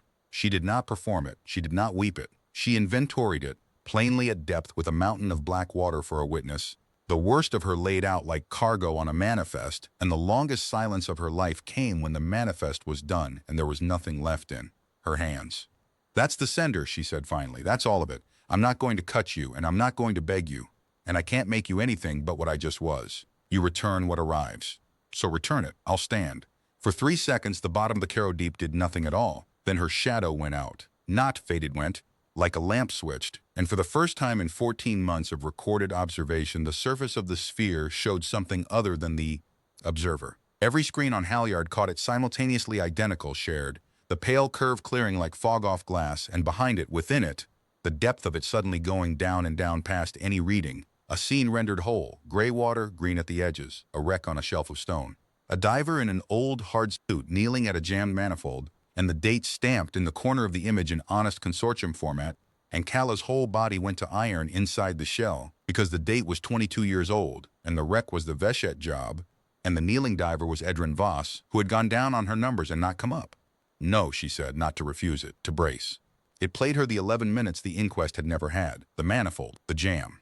Edron's gauge hand and the gauge itself in clean focus, and the supply mix reading that he had signed off on the surface and the true reading now, at depth divergent, falsified topside by him. A shortcut 20 years of friendship had never once suspected, a sin of his own filed neatly under hers. And then the hull shift that her numbers had said wouldn't come for an hour, arriving in minute 9, exactly as wrong as she had always known her numbers had been. Both things, together, his forgery and her arithmetic, partners in the dark, and neither of them alone sufficient, and the sea taking him in the gap between two people's quiet lies, and the inquest writing weather, and her carrying the whole tonnage of it for 22 years, because carrying it all was easier than knowing she could only ever have carried half. The image cleared. Her shadow came back to the curve, faithful, 1 suit length tall. Calla stood in the circle and discovered she was weeping, silently with her breath still at 4 and 4, the way only divers and surgeons learn to. Why, she said when she could. I didn't ask for an acquittal, and the sphere answered, not in her mother's voice, and not in tide bells, and not in any borrowed thing, in her own voice, as everything had been since the start, but changed, leveled. The way her voice sounded on tape in her best hours on the wire, the master's register, and what it said arrived on every screen and every speaker of Halyard's station at once, 11 words, the first sentence it had ever spent on any finder in 10,000 years. You gave a true account. A true account is returned, yield for yield. Aboard the station, nobody breathed. In the circle, Calla closed her eyes once, opened them, and did what she did at depth. Kept working the problem. Then I'll spend it, she said, not on me. There are 5 more of us up there, and our air is short, and our way home is broken, and the trench north of us is loading another fall. My engineer can hear it in your basins. I'm not asking you for salvage anymore. I'm asking what it costs to bring 6 souls up alive. The shadow on the curve stood quiet. Then her own voice again level, and this time the sentence had the cadence of something very old reciting the only law it had. What arrives is returned. 1 stood in the circle. 1 was seen. A pause, and the pause had weight, the first hesitation of the entire 14 months, as if the next words had been waiting so long for a mouth that they had to be carried carefully. Bring the others. I have been a mirror for an age of the world, little diver. Mirrors are not opened by one face. Bring me the crew, the channel hissed. 8,000 meters up wall, 5 beings of 4 species stood looking at their screens at the pale curve and the small iron woman before it, and understood, each in their own language, in their own material, with their own ledgers open on the table, exactly what had just been asked of them. It was Brack of all of them who spoke first, and what he said went into Halyard's log verbatim, and stayed quoted in tribunal documents for 100 years afterward. Well, he said, it rang the bell. Everyone hears it this time. Calla came up the wall to a station that had aged a year and an hour, and the Caro Deep, with its genius for timing, chose that afternoon to start killing them faster. The number 2 scrubber stack went down at mid-shift. Not the brine fall's fault, and not the spheres, just the deep doing what the deep did. A saturated sorbent bed in a heater coil that had been waiting all its life for the worst possible week. Ulix and Tobin tore it down and rebuilt what could be rebuilt. And when Ulix came to the galley with the slate, his face had already said the number before his mouth did. 4 days of breathable margin, he said. 5 if we cold soak the HAB module and live in 3 rooms. The math no longer reaches the topside weather window. It has stopped being a rescue problem. He set the slate down gently, like a man laying a card he'd known was in the deck, and the northern basins have begun to sing, the same note as before, sustained now. The shelf reservoir above us is loading toward failure. 2 days, perhaps 3. When it lets go, it will not be the margin of the cascade that finds this station. We are square in the channel of it. Cormorant? The provost asked. Holds trim now. With the cannibalized manifold, she would survive an ascent. A pause that everyone heard coming. She lifts 4. She was never rated for 6. With emergency stripping, no samples, no gear, suit racks torn out, 5. And I would be lying if I called 5 safe through 8 kilometers of storm-fed water. 6 is not an engineering question. 6 is arithmetic. And the arithmetic says no. The galley sat with it. 4 days of air, 2 days to a wall of falling brine, a boat that carried 5 at a prayer, and 6 souls, and below them, 200 meters south of the tether foot, a 10,000-year-old mirror that had looked at the first honest finder it had ever met and said, "Bring me the crew." "So we go down," Tobin said. His voice did the thing it did, coming out one size small, but it kept going, which was the whole of courage as far as Kala had ever been able to determine. "All of us. That's the only door left, right?" It said, "What arrives is returned." Kala arrived honest, and it gave her back the truth. Yield for yield. If all 6 of us arrive, he looked around the table, very young, holding the thread of it. "I mean, what does it return to a whole crew?" "Nobody knows," Kaya said. "No species has ever found out. That is precisely the experiment." Her 6 pupils were steady for the first time in days. "I have spent 11 years being terrified of exactly one audience, and it is not that one. I'll go." The consortium's standing directive. The provost began, and then stopped herself, and the room watched 200 years of name and 9 days of her father's voice fight it out behind. A gray, composed face. She reached into her robe and laid her authority slate on the table, and with 2 long fingers, deliberately, in front of witnesses, she deleted the false assay from her filing queue, and then keyed open the recovery directive and revoked it, and the breaching sleds arming codes with it. "I will not arrive at an honesty engine carrying a live lie and 8-shaped charges," she said. "Armsman, the kit goes to disposal tonight, and then yes, tender heart, we go down, all of us, because the alternative is that some of us drown in good order instead." She looked at Kala and produced something that on a Korath face was a smile the way a hairline crack is a door. "You came down for tonnage rates, Master Merrick. You have ended up senior officer of a pilgrimage." "I've run stranger jobs," Kala said. "Not many, but that night while the station slept its 3-room cold-soaked sleep, she found Tobin in the lockout bay pretending to inventory suit consumables that he had inventoried twice already, and she leaned on the rack and waited, because 30 years of cruise had taught her what a person checking the same seals 3 times was actually doing. "It's going to look at me," he said finally, not turning around, "tomorrow. Whatever it does, voices, screens, all of it, that thing is going to point it at me in front of you and everybody, and the others all have these tonnage-rated sins, the doctor's fraud, Ulix's gate, the provost's whole house, and they've carried them for years. They've got calluses. I've got," he laughed, wretched, 23 years old, at the bottom of the world. "You know what I keep thinking about? My cert, my depth cert. I tested 4 months under the minimum logged hours. The proctor never cross-checked the transfer stamps, and I knew he wouldn't, and I let it ride. And that's it, that's the whole crime. That's what the oldest thing in the ocean is going to read out of me in front of the only people who ever took me seriously. That I'm not, that I was never actually qualified to be here." Kala was quiet for a moment because the next thing said in that bay mattered, and she had exactly one chance to say it right. 4 months under minimum," she said. "You know what I was? The year I tested? 11 months over minimum, on paper. My master signed hours I never swam. Everybody's logbook is weather until the day it's evidence, Tobin. You want to know the actual difference between you and a fraud?" She waited until he turned around. "A fraud checks the seals once and trusts the paper. You've checked them 3 times tonight because you don't. The cert lied about your hours. It never lied about your hands. Tomorrow you tell the mirror exactly what you told me, in those words, and then you stand there, and you'll learn what I learned this morning at the bottom of the circle." She pushed off the rack. "Which is," he said, "that the truth comes back the same size you sent it," Kala said. "It's the hiding that compounds. Get some sleep. Drops at dawn." She was nearly through the hatch when the bay speaker clicked, soft, courteous. The first time in 2 days the station's voice had moved on its own and said in Tobin's mother's voice, very gently, 3 words, "Good night, Tob." And for the first time since Halyard Station had begun listening to itself think, nobody flinched. Tobin looked up at the speaker grill, and his jaw set, and he said "good night" back, out loud, to the bottom of the ocean, like a man answering his own house. And 8,000 meters of black water carried it down the wall to a circle of swept stone, where something old beyond the reckoning of every drowned empire in the silt turned the word over and kept it. Dawn came as a number on a bulkhead, the way dawn always came in the deep, and the last crew of Halyard Station went down the wall together. They rode Cormorant for the 400 meters she could safely give them, packed in like net haul, suits sealed, and walked the rest.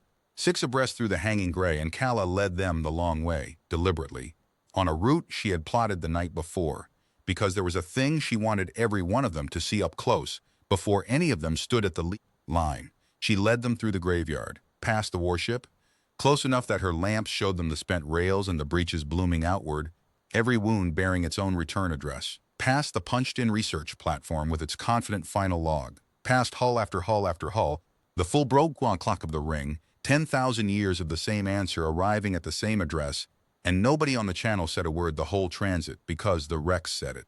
And then past the last one, the long ceramic hull lying open and orderly in the silt, hatches racked, lights out, stores sealed, the crew that had walked away from everything they could carry and crossed the line together, and as the 6 of them passed it in, file, their lamps swinging long shadows across its empty cradles, Dr. Seven Kaya spoke quietly into the channel the question that the whole pilgrimage had been keeping in its breast pocket. Master Mirek, the ones with no wounds, the crew that crossed together.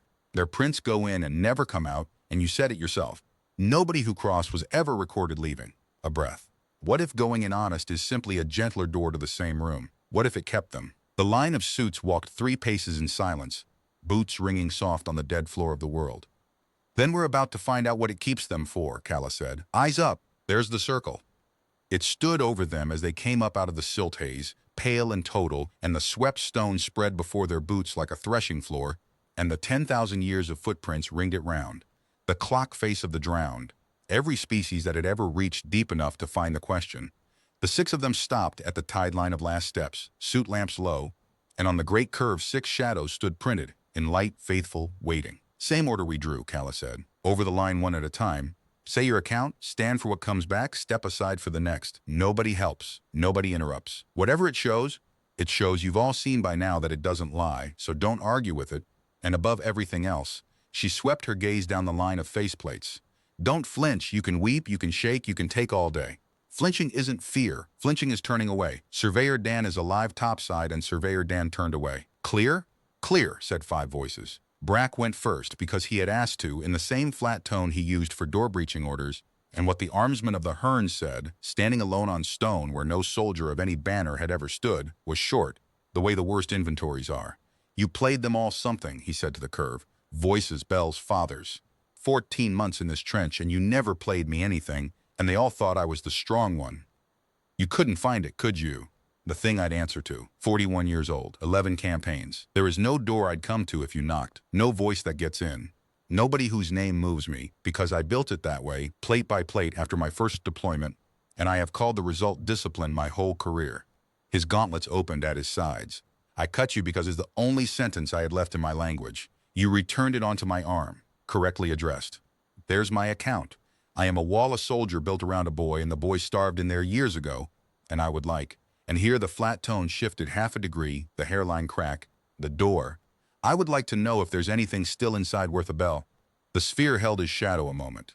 Then the channel filled, only his channel, but he left it open deliberately on the crew band, a soldier reporting his own breach, with a sound none of them could have named and Brack plainly could. A low rhythmic knocking, knuckles on hollow metal, 4 beats and a pause, 4 beats and a pause. He stood rigid inside his shell. That's the hull code, he said thickly. Junior bunks, troop carrier vetch, lights out signal. You knock it on the frame so the new ones know somebody's still. He stopped.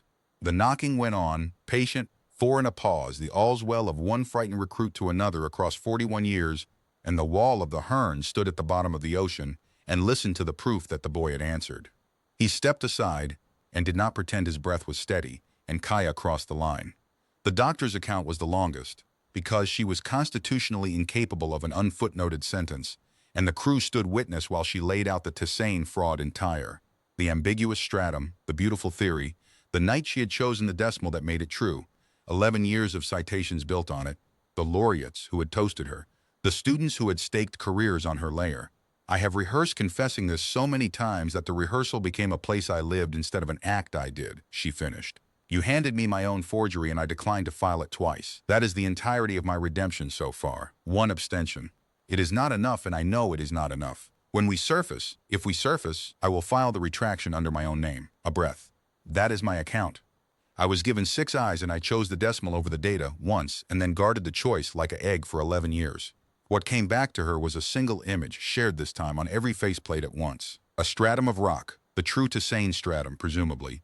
She made a wounded sound of recognition, and within it, glinting unmistakable even to the laity, something her falsified layer had caused every subsequent expedition to dig past and miss. The find of a lifetime, sitting 1 honest meter below her famous lie for 11 years. The sphere did not editorialize, yield for yield. She had given it the true cost of her fraud, and it returned the true cost of her fraud. And 7 Kaya stared at the worth of what her decimal had buried and stood, shaking, 6 pupils streaming, and did not flinch. Ulix crossed third, and his account was 406 names. He recited them, all of them. He had them by heart, had carried them 9 years. It emerged, in the order of the harbor registry, and the crew of Halyard stood in the dark at the bottom of the Caro Deep, while a gray-green engineer spoke the name of every soul behind the gate he had deferred, and the recitation took the better part of an hour, and nobody moved, and the sphere let him finish everyone. The board ruled it the storm, he said at the end, hoarse. The metal was old. No single deferral kills a city. All of that is true, and none of it is the account. The account is the inspection was mine, and I was tired, and I signed the deferral to be done before the tide bells. And I have been listening for those bells in every machine I have touched since. You played them to me, and they were the right bells. You knew the pattern, so you know the rest of it too. Say it back. I can hold it. The sphere said it back.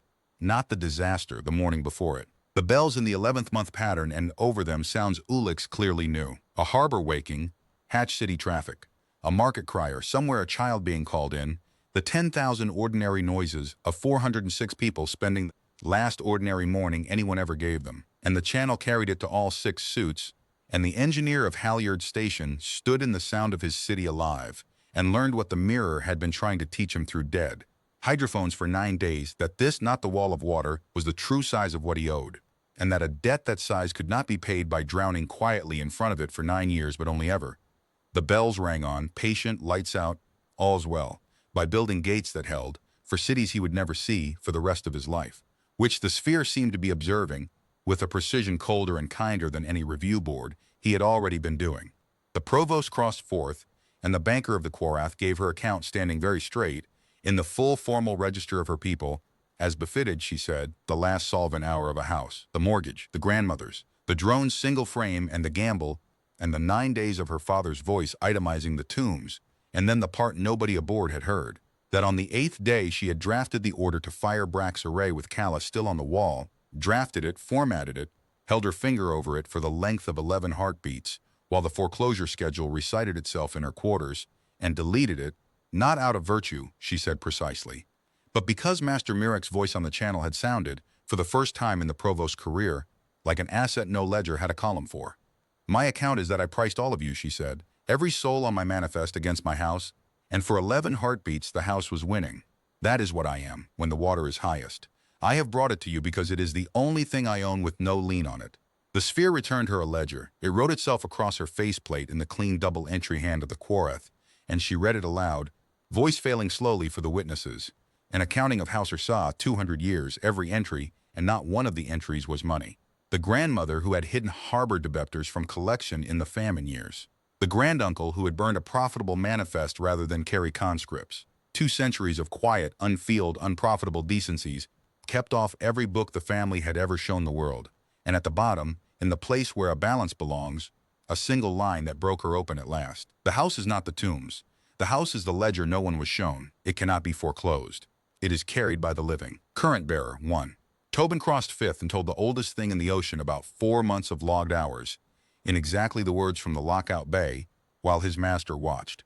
And the sphere, which had returned a war to the soldier and a city to the engineer, returned to the youngest of them precisely what he had sent it, the same size. His own suit's maintenance record, 14 months of it, scrolling slow across the curve in green, every seal he had checked 3 times, every fault he had caught, every redundancy he had refused to trust, the unforged logbook, the one written in hands instead of hours, and at the end of it in plain text, 4 words that he would carry the rest of a long and unusually distinguished career. The water keeps count, And then it was Calla. She crossed the line last, stood where she had stood the morning before, and found that her own account had already been given and returned, and that what she carried now belonged to all of them. And so, with 5 suits at her back and 10,000 years of footprints around her and the loaded basins to the north singing their one low note into the dark, the salvage master of the human species gave the mirror the only thing left on the manifest. "You've read us one at a time," she said. "Now read the thing we came down as. 6 species worth of forgery and grief and walls and arithmetic, and every one of us knew what you'd show us, and every one of us came anyway. That's my last entry, and it's the truest thing I know about the people I've spent my life going down with. We are the ones who write the fear down and go anyway. Not because we're brave, because we'd rather be seen than safe." She opened her gauntlets, palms to the curve, the gesture her shadow had given her on the first morning. "That's the crew. That's the sender. All of it, nothing held back, yield for yield. Open." For the space of 4 heartbeats, the bottom of the Caro Deep held still, and the 6 shadows stood on the curve, and far to the north the loaded basins sang their one note under everything like a held pedal tone. Then the shadows sank into the surface, the way ink sinks into paper, and a seam of light opened down the sphere from crown to base. Not a crack, nothing so violent. A parting, deliberate as an eyelid, and from the seam came a light that none of their lamps and none of their screens could render honestly afterward, because every recording shows a different color, and every survivor asked under oath at the tribunal named the color of something they had loved. And the sphere spoke, its own voice this time. Not borrowed, not mirrored, not anyone's mother. A voice with the grain of stone shelves and the patience of snowfall in it, arriving in 6 languages at once, each suit hearing its own, and the first sentence it spent of its own free store, after 10,000 years of returning everything and keeping nothing, was this: "You are the first thing I have ever seen." The seam widened. The light stood out into the dark like a doorway opened in the side of the night. "I was made a mirror," it said. "I cannot look. I can only give back. 100 peoples have stood where you stand, and every one of them held something between us. A weapon, a want, a face they had built to be looked at, and so all I could return was the holding. You came holding nothing. 6 of you, and nothing in your hands but your own accounts, freely opened. Through an opened account, a mirror sees. The light moved on their faceplates like slow water. I have waited an age of this world to find out what anything actually looks like. You look small, you look soft. You look like you have been crying inside your shells. I find I would wait the age again." "What are you?" Kia whispered. 6 pupils full of the unrenderable light. "Who made you, and what for?" And my makers called themselves a name your registries do not hold.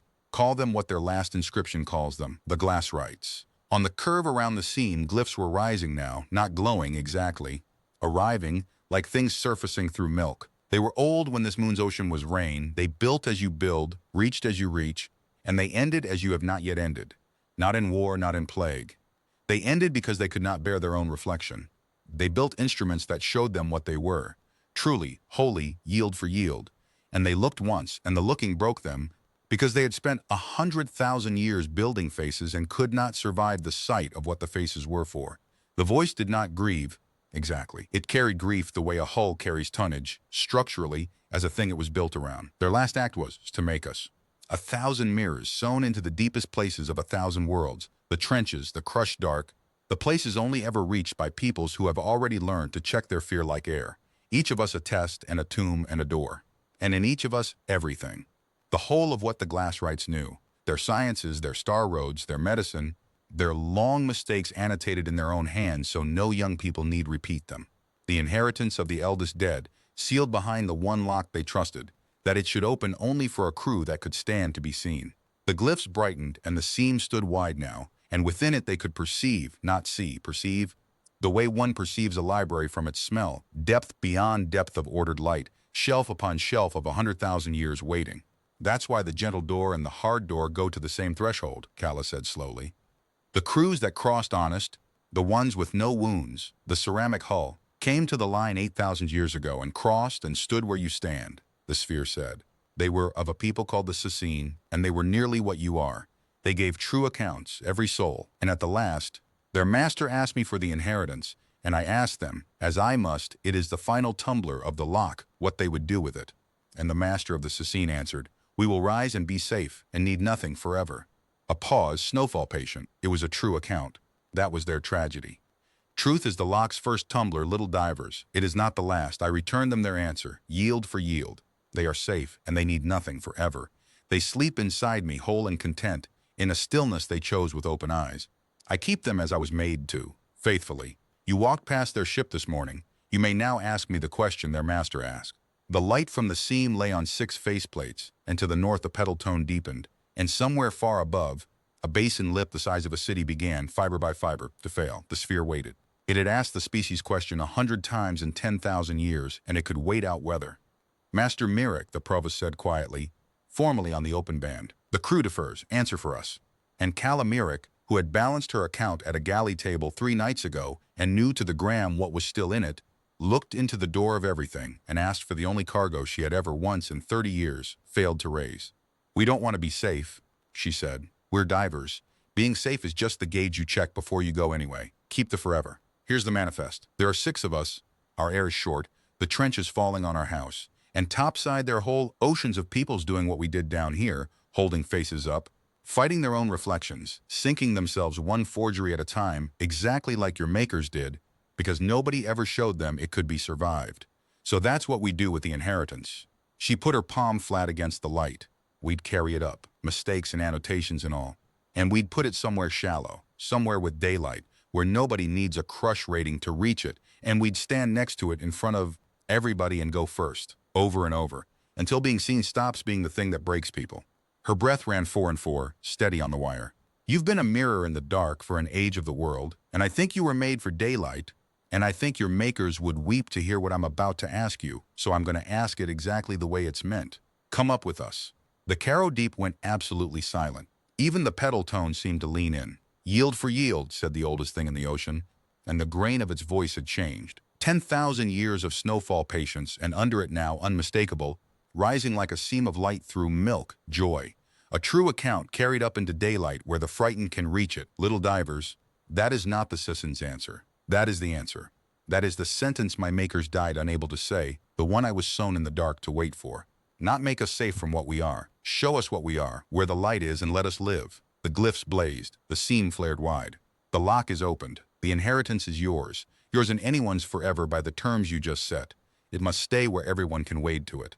I accept the contract, Salvage Master. File it. Now stand together and hold to one another, because your trench is falling, and I have waited 10,000 years to do one single thing that is not a reflection. The northern basin let go. They heard it come, the planet clearing its throat, vaster by orders than the first fall, a brown-black wall of brine and centuries dropping down the channel of the Caro Deep with Halyard Station square in its bed, and the 6 of them, locked gauntlets in a ring on the swept stone as the light of the seam poured out and rose and took them. And what happened next exists in 6 sworn testimonies and 1 impossible sensor log from a surface barge, and they all describe it differently, and they all describe the same thing. The sphere rose. It came off the floor of the world where it had rested for 100 centuries, shedding its circle of swept stone, and the light wrapped the crew like a held breath, and it climbed, through the wall of the falling brine, which parted around them yield for yield. Every ton of arriving violence returned politely to the dark. Past the shelf where Halyard Station's lights flickered and went out under the cascade, the bottle drowning empty behind them, every soul already gone from it. Up the 8 black kilometers their boats and certs and margins could never have carried all 6 of them through, the deep parting around an ascending star, and inside the light there was pressure, grace, breath, stillness, and the voice of the eldest dead's last mirror saying, conversationally in 6 languages, to the small soft crying creatures it carried. So this is lifting. Your trade, Master Mirek. I see why you kept going down. It is very fine to carry something home. It surfaced at mid-morning, local, in the storm-chopped gray 11 kilometers off the consortium's relay barge, and every instrument on the surface of Maris recorded the same impossible thing. A sphere 6.9 meters in diameter rising gently out of a sea that had just eaten a trench station, shedding water that did not cling to it, with 6 crush-suited figures standing on the curve of it like gulls on a buoy alive at surface pressure, decompressed in defiance of every table in the diving cannon. Yield for yield, the sphere explained later to anyone who asked. They had given it their whole keeping, so it had kept them whole. The standby pod found them within the hour. The vast Combine survey ship found them 9 minutes after that, which told everyone everything about whose antennas had been pointed where, and the Combine's claims officer was already broadcasting salvage challenge before his boat was alongside.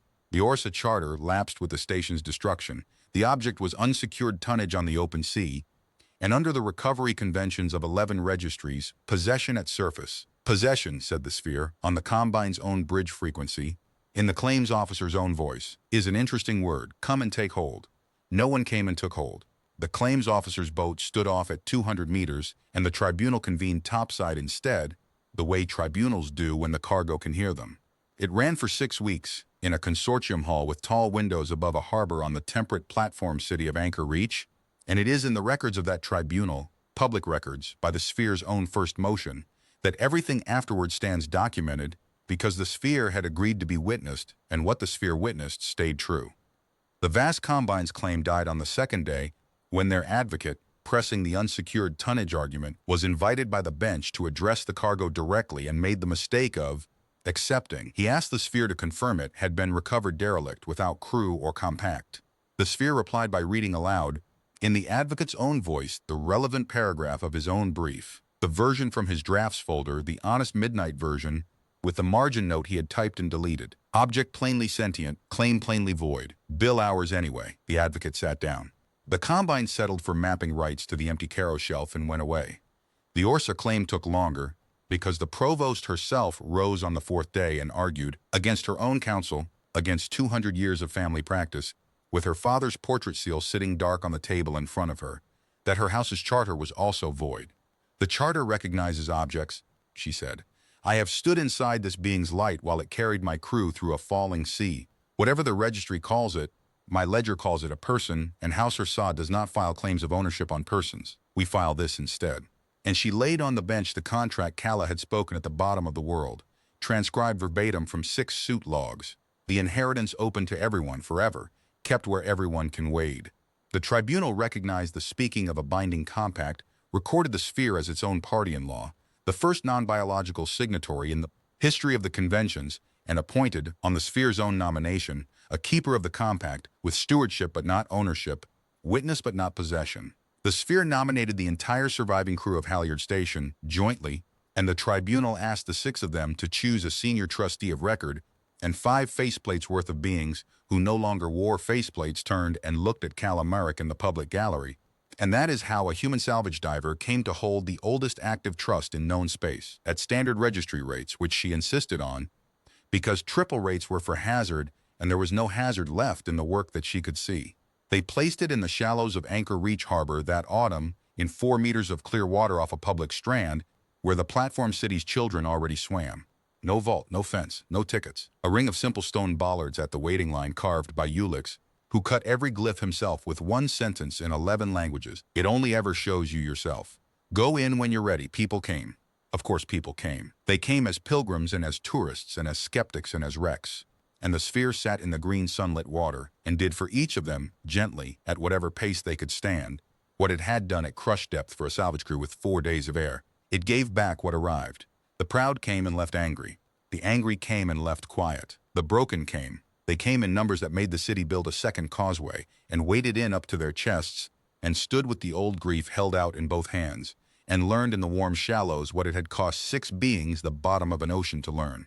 That the truth comes back the same size you send it, and it's the hiding that compounds. And some mornings, early before the crowds, a careworn orderly would wheel a chair down the causeway, and a thin 6-toed surveyor who had not spoken in over a year would sit at the waiting line with the water lapping his footrests, looking out at the pale curve. Dan came every week. The sphere never once put an image on the water for him, never borrowed a voice, never pressed. It had reflected him at arm's length in the dark, and it knew precisely what he could bear. It simply let him sit, and kept his mornings clear of other reflections, and waited with him, snowfall patient, the way it had waited for 10,000 years. Till the morning 14 months in, when Dan leaned forward in the chair, and put one narrow hand flat on the water, and said, in a voice rusted down to a whisper, his first word since the Caro Deep, again. Nobody saw what the water showed him. The orderly only reported that he watched it all the way through, and did not turn away, and then sat back and wept the way people weep when something is finally the right size. He spoke after that, slowly then normally, then in time, professionally. The Harbor Trust's first guide, the man at the waiting line who tells the frightened ones, with absolute authority, I flinched once, and look, it waited for me. The crew scattered the way crews do, which is to say, never entirely. Dr. Seven Kia filed her retraction under her own name on the first day of the tribunal, before anyone could call it strategy. The scandal was enormous and brief. The re-excavation of the true Tetasane stratum was enormous and permanent, and she led it by unanimous vote of the very committee that had stripped her honors, because she was, as the committee chair observed, the only living scientist whose data the galaxy could now check against an infallible witness. And she had stopped being afraid of that.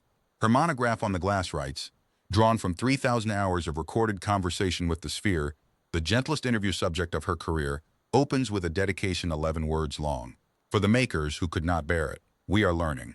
Ulick Sorn went home to Cyril home with the glasswrights' material science in his luggage and his 406 names in his heart, and spent the rest of his working life building seawalls and tide gates for harbor cities, his own and anyone's, and never deferred an inspection again and never needed to say why. The gates of his design carry a small bronze bell at the crown. 11th month pattern, and every engineer on 3 worlds knows what it means even if they don't know the story. Somebody is still awake. The city is held. Armsman Brack served out his contract guarding the harbor trust, stood his watch at the waiting line for 6 years, and retired to do the thing that had been knocking inside the wall since the bottom of the trench. He went back to the troop carriers, not as muscle but as the thing the Hearn had never fielded before. A door watcher for recruits, the one who walks the junior bunks after lights out and knocks 4 and a pause on the frames and answers. When some plated 14-year-old finally asks what the knock means, it means somebody's still in there. Hold your post. It can be answered late. Provost Anna Thorsa saved her house, not with a claim, but with the trust's stewardship stipend and the tribunal's restitution order against the consortium's sealed file practices, and more than either, with the ledger the sphere had returned her, which she had printed, bound, and laid open on the public altar of her family hall, where the tomb deeds used to sit. Hauser Saw fields no collectors now. It underwrites harbor trusts on 9 worlds at a loss, profitably. Ask her and she will tell you, in the banker flat voice, with the hairline crack of a smile in it. The house is the ledger no one was shown. We show it now. Best margin we ever made. Tobin Hark logged his hours, all of them the slow honest way, and tested again, and passed so far above minimum that the proctor double-checked the transfer stamps on principle, and the certificate hangs. He is not ashamed of this and tells the story to every tender he trains, next to a framed printout of 4 words in plain green text. He dives the deep trenches of 6 worlds now. They call him the safest pair of hands in the registry, and when his own tenders check the seals a 3rd time at 2 in the morning, he leans on the rack and waits, because his master taught him what that actually is and what to say to it. And Calamaric went back to work. That was the part the feeds could never make sense of afterward. The woman who raised the inheritance of the eldest dead, senior trustee of the only talking relic in known space, and she kept her ticket current and her suit serviced, and took salvage contracts at standard rates, going down into the black the way she always had, because, as she told the tribunal when they asked her to characterize her profession for the record, things sink. Somebody has to be willing to go down after them and find out the truth of where they lie. I've come to think it's the same job. But she keeps a room in Anchor Reach above the harbor, and on the mornings between contracts she walks the causeway at first light with her log under her arm, the way another woman might carry letters to a grave that wasn't one. She wades into her knees, trustee's privilege, before the crowds, and stands in the cold green shallows with the gulls working the tide line, and the pale curve takes the sunrise and declines it, faithfully, the way it once declined her floodlights 8 kilometers down in the original, black. Morning, she says. Morning, Master Merrick, says the harbor in her own voice, leveled. The master's register, fear reading? Present. She says, every time, because the account stays current, or it isn't an account. Normal range, yours? And every time, 10,000 years of dark behind it, a harbor full of daylight ahead of it, the whole drowned clock of the species that flinched resting quiet in the silt of a trench that no longer holds anything but water, the oldest. Mirror in the world gives her back the same reading, yield for yield, true as glass. Unafraid, there are children swimming on me by 8 most days. I am exactly what I was made to be, in the place I was meant to stand, doing the one thing my makers died wishing some would do for them. A pause. Snowfall patient, warm as the shallows. Seen, the reading is, seen. Go to work, little diver. I'll hold the light till you're home.